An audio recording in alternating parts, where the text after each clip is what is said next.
Hello students, मेरा नाम ऋषभ अग्निहोत्री है। क्या होते हैं ये अकाउंटिंग रेशियोज़? क्यों परेशान करते हैं हमें?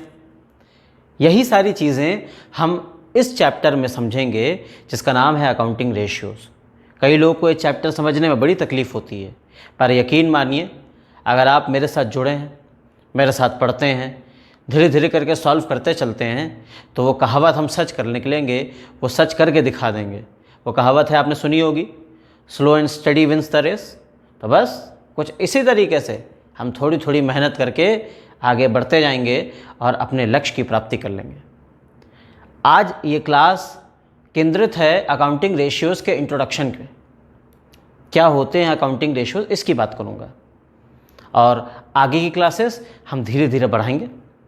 तो आइए अकाउंटिंग रेशियोज़ पे चलने से पहले समझते हैं कि रेशियोज़ का मतलब क्या होता है। क्या होते हैं ये रेशियो? बाकी तो हमने पढ़ा हुआ है पिछले क्लासेस में, 7th में 8th में बहुत रेशियो लगाए हैं sir.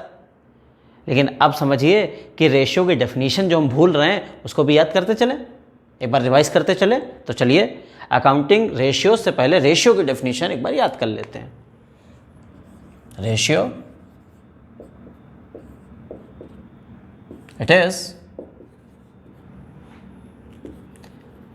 N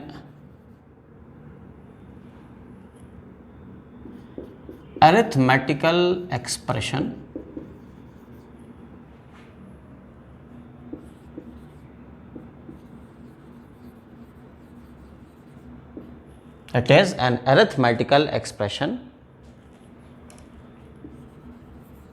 which shows relationship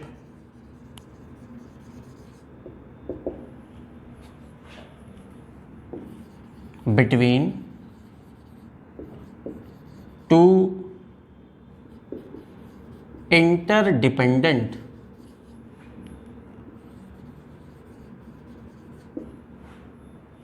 or related variables।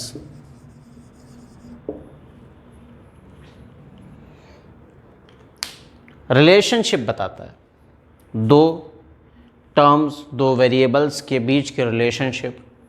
कोई अगर अरिथमेटिकल एक्सप्रेशन के थ्रू बताई जाए तो हम उसको रेशियो कह देते हैं।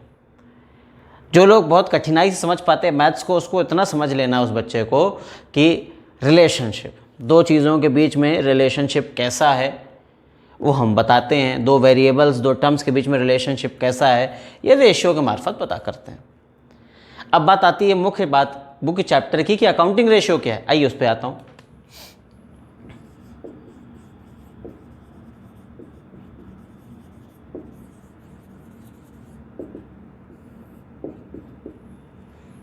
अकाउंटिंग रेशियो समझिए, इसी रेशियो को जब अकाउंटिंग के साथ जोड़ देंगे तो अकाउंटिंग रेशियो बन जाएगा। सर बड़ा ही सरल है ये तो, इसकी डेफिनेशन भी कर लीजिए, वो भी सरल है। आइए पढ़ लेते हैं।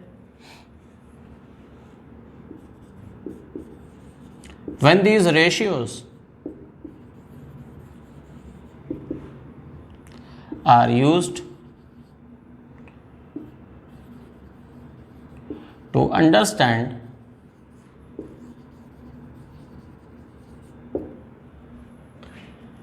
the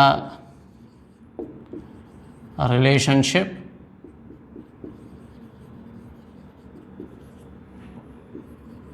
between two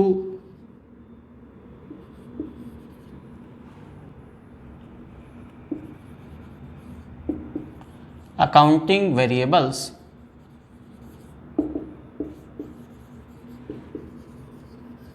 comma is known as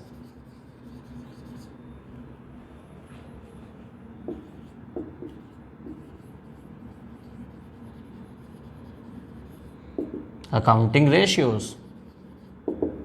देखिए बहुत सरल सी भाषा में हमने समझा। इन्हीं रेशियोज़ को जब हम अकाउंटिंग के दो वेरिएबल्स को आपस में उनके बीच में रिलेशनशिप ढूंढने के लिए यूज़ करें तो हम उसको अकाउंटिंग रेशियोज़ का नाम देते हैं। तो ये डेफिनेशन भी क्लियर हो गई होगी।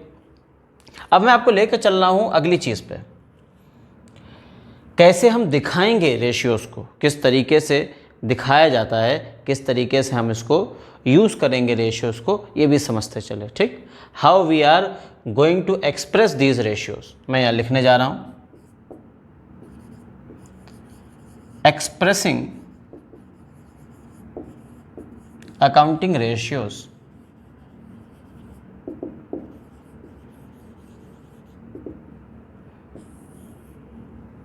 पहली चीज़, हम कहीं कहीं इसको प्योर रेशियो के फॉर्म में एक्सप्रेस करेंगे। दूसरी चीज़, हम इसको कभी कभी परसेंटेज के फॉर्म में भी एक्सप्रेस करेंगे। तीसरी चीज़, हम इसको टाइम्स में भी एक्सप्रेस करेंगे कभी कभी। और last but not the least, हम इसको फ्रैक्शन के भी फॉर्म में एक्सप्रेस कर सकते हैं। ये क्या होता है सर, ज़रा सा समझ लेते हैं। जिनको इन चीज़ों को समझने में थोड़ी प्रॉब्लम होती है, मैं उन पे खास फोकस कर रहा हूँ। जो जानते हैं वो तो बहुत अच्छी बात, जो नहीं जानते पे समझें।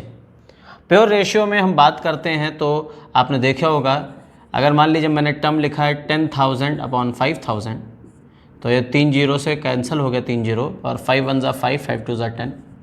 मैं इसको लिख सकता हूँ 2:1। ये 2:1, 3:1 जो हम लिखते हैं, यही है प्योर रेशियो। अब आगे बढ़ता हूँ नेक्स्ट पॉइंट पे, परसेंटेज। मान लीजिए मैंने कुछ ऐसा लिखा है, अब मैं जानना चाह रहा हूँ कि 5,000 10,000 का कितना परसेंट है। अब ये भी रेशियो है, अगर मैं इसको काट दूँ तो रेशियो, लेकिन अगर इसी में इंटू 100 लगा दूँ तो ये परसेंटेज बन जाता है। ये आ गया 50%। आगे बढ़ता हूँ टाइम्स में।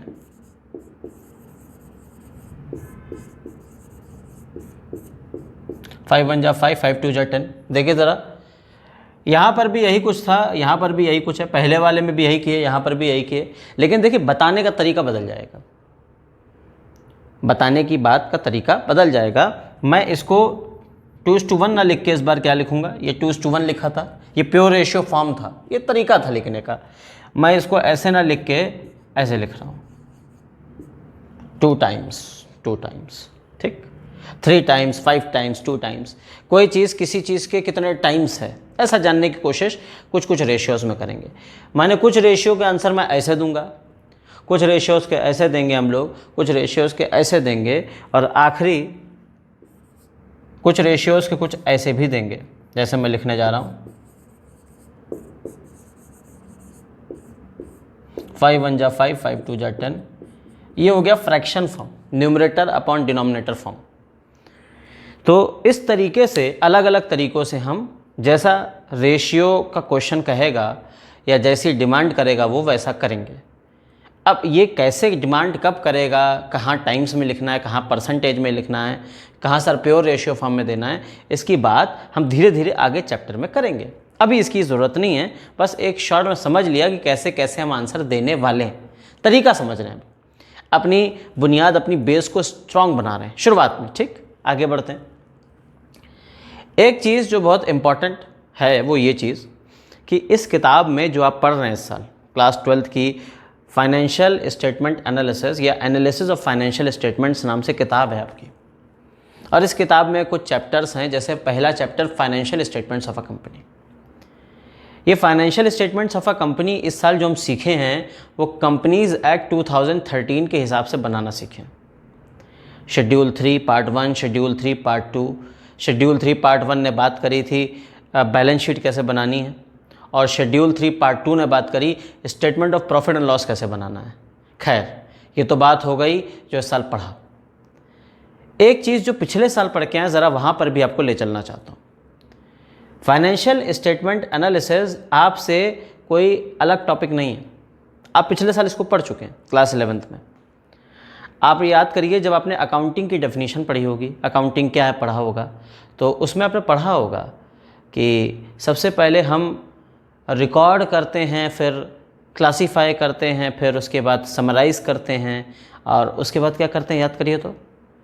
हाँ सर, कुछ याद आ रहा है, करते हैं एनालिसिस, शायद एनालिसिस एंड इंटरप्रिटेशन। जी बिल्कुल। उसके बाद कम्युनिकेशन ऑफ फाइनेंशियल स्टेटमेंट्स। तो ये एनालिसिस एंड इंटरप्रिटेशन वाला जो पॉइंट्स पिछले साल पढ़े थे, भूल रहे हो तो 11th वाली बुक देख लीजिएगा घर जाके, या आप घर पे होंगे तो घर पे देखिएगा अपनी किताब कि ये एनालिसिस का मतलब क्या होता है। एनालिसिस का देखिए मतलब ये होता है कि हम जो फाइनेंशियल स्टेटमेंट्स तैयार कर रहे हैं उसको समझें, एनालाइज करें, समझें। उससे समझना कई तरीक़ों से हो सकता है। समझना हो सकता है कि हम उसको ध्यान से देखें और गलतियां ढूंढें, उसका आकलन करने की कोशिश करें। आकलन हम पीछे का कंपैरिजन से भी कर सकते हैं, एक आइटम से ही कंपेयर कर सकते हैं, आपस में कंपेयर कर सकते हैं, यानी 2015 में कितना प्रॉफिट था, 2014 में कितना प्रॉफिट था। हम कुछ ऐसे भी देख सकते हैं कि ABC लिमिटेड की परफॉर्मेंस ऐसी थी तो PQR लिमिटेड की परफॉर्मेंस कैसी थी। उनका फाइनेंशियल स्टेटमेंट लिया, अपना फाइनेंशियल स्टेटमेंट लिया, कंपेयर कर लिया। तो एनालिसिस कई तरीक़ों से हम कर सकते हैं। इसीलिए हमारी बुक में हमें कई तरीके बताए गए फाइनेंशियल स्टेटमेंट एनालिसिस का करने के, और ये चैप्टर भी हमारी बुक में फाइनेंशियल स्टेटमेंट एनालिसिस के नाम से, अगर आपने पढ़ा हो तो। फाइनेंशियल स्टेटमेंट एनालिसिस में आप अगर ध्यान से देखें तो हमें देखने को मिलता है कि वहाँ पर कॉमन साइज स्टेटमेंट भी है, कंपैरेटिव स्टेटमेंट भी तरीका है एनालाइज करने का, और अलग अलग ज़रूरतों के लिए अलग अलग एनालिसिस बनाए गए हैं। तो एक तरीका है रेशियो के थ्रू एनालिसिस करने का, यानी ये चैप्टर अकाउंटिंग रेशियोज़ तो है, लेकिन सिर्फ अकाउंटिंग रेशियोज़ को सॉल्व करना हमारी जिम्मेदारी नहीं है। हमारी जिम्मेदारी है रेशियोज़ का एनालिसिस भी करना। इसलिए इस चैप्टर में हमने बात करी है, आपके चैप्टर ने आपको बताया है कि रेशियो एनालिसिस क्या होता है। तो अगर ये बात चैप्टर ने बताई तो हम क्यों ना जाने, आइए हम भी जानते हैं रेशियो एनालिसिस क्या होता है।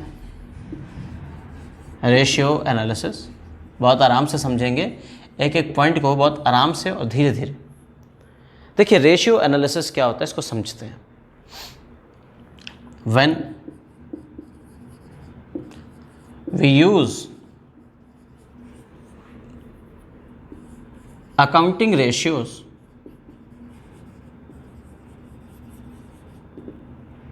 to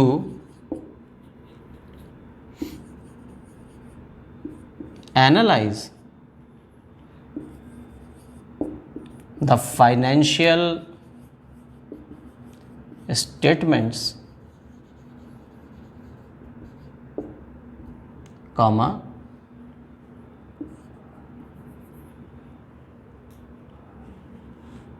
is known as, yeah, it is known as,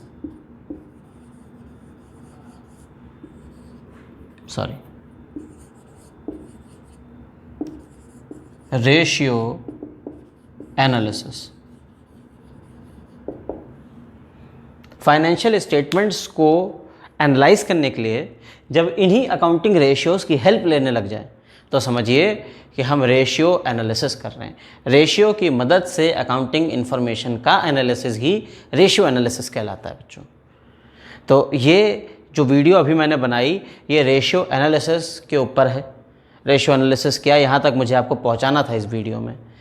अगला वीडियो थोड़ा सा फिर थ्योरेटिकल है और उसके बाद हम न्यूमेरिकल पे प्रवेश करेंगे, यानी तीसरा वीडियो जो इस टॉपिक का होगा उसमें हम न्यूमेरिकल की बात करेंगे। अब इस टॉपिक में या अगले वीडियो में हम क्या समझेंगे, नेक्स्ट वीडियो में सर क्या समझाओगे आप, वहाँ मैं आपको बताऊँगा objectives, advantages and limitations of accounting ratio या रेशियो एनालिसिस। इसकी बात हम अगले वीडियो में करेंगे। चलते चलते एक बात आपको बताना चाहता हूँ। हमने इतने तरीके सीखे रेशियोज़ को दिखाने के, रेशियोज़ को एक्सप्रेस करने के, रेशियोज़ को के आंसर्स हम इन फॉर्म में देंगे, लेकिन ये हमारे लिए बड़ा कॉमन सा था। हम बचपन से इसको प्रैक्टिस करते आए। क्लास 10th में भी जब थे तो परसेंटेज में ही हम निकालते थे आंसर्स। याद करिए, अपने मार्क्स तक परसेंटेज में निकालते थे। क्लास 10th जब पास करी तो कई अंकल आंटी, कई लोगों के, कई रिश्तेदारों के फ़ोन आए, आपके पेरेंट्स तक ने आपने पूछा आपसे कि बेटा कितने % बन रहे हैं। और हमने कभी शर्मा के, कुछ लोगों ने घबराते हुए क्योंकि शायद बेइज्जती हो सकती है, और कुछ लोगों ने बड़े गौरव से, बड़ी क्या कहते हैं, बड़ी उत्साह के साथ, बड़ी खुशी के साथ अपने परसेंटेज बताए। उत्साह शायद उनके अंदर था जो लोग बहुत अच्छे परसेंटेज लाए, 85%, 95%, 99%, और चेहरे उनके मायूस थे, डर के उन्होंने इन परसेंटेज को बताया जिनके परसेंटेज कम आए थे। आपके लिए ज़्यादा पुराना अनुभव भी नहीं है बच्चों, आप 12th में हैं और 10th में आपने फेस किया हुआ है। तो इस पर एक बात कहना चाहूँगा, अगर आप उस दिन से ऐसा सोचने लगे हैं कि परसेंटेज कम आया तो शायद हम अच्छे नहीं हैं, शायद हम पढ़ाई में अच्छे नहीं होंगे या हो नहीं सकते कभी, ऐसा मत सोचिए। परसेंटेज कभी हमारे या परसेंटेज ऑफ मार्क्स कभी हमारे जीवन में हमारी सक्सेस को जज नहीं कर सकते, और ना ही किसी को अधिकार है कि वो अपने जीवन का या किसी के भी जीवन का जो जजमेंट है, निष्कर्ष है, वो इस परसेंटेज के बेसिस पे निकाले। हमारी मेहनत, हमारी जो लगन है, वही हमें आगे बढ़ाती है, और लगन से पाया हुआ ज्ञान ही हमारी असल पूंजी होती है बच्चों। अगर हम अपनी पूंजी को, अपनी ज्ञान को सही तरीके से प्राप्त करने की कोशिश कर रहे हैं तो वही हमारी सक्सेस के लिए ज़िम्मेदार हो जाता है और वही हमें सक्सेस दिलवा देता है। तो सक्सेस पाने का परसेंटेज कोई रास्ता नहीं है कि हम इतने परसेंटेज लाए तो सक्सेसफुल है, नहीं। आपके दिमाग की सूझबूझ कितनी डेवलप हुई है, आपकी नॉलेज कितनी डेवलप हुई है, और नॉलेज लेके उसको सही तरीके से सूझबूझ के अनुसार जिस जगह पे प्रैक्टिकलिटी उसकी दिखानी है वो कैसा दिखा पा रहे हैं हम, इस पर निर्भर करता है हमारा आगे तरक्की पाना। और वो कोई भी हो सकता है, वो एक एवरेज स्कोरर भी हो सकता है और वो 90% स्कोरर भी हो सकता है, 50% वाला भी कर सकता है, 70% वाला भी कर सकता है, 90% वाला भी कर सकता है। तो कभी भी हार मत मानिए, जीवन को अच्छे और सही दृष्टिकोण से जीने की कोशिश करें। बस इसी के साथ इस वीडियो को ख़त्म करूँगा और अगले वीडियो में आपसे मिलूँगा। Thank you students.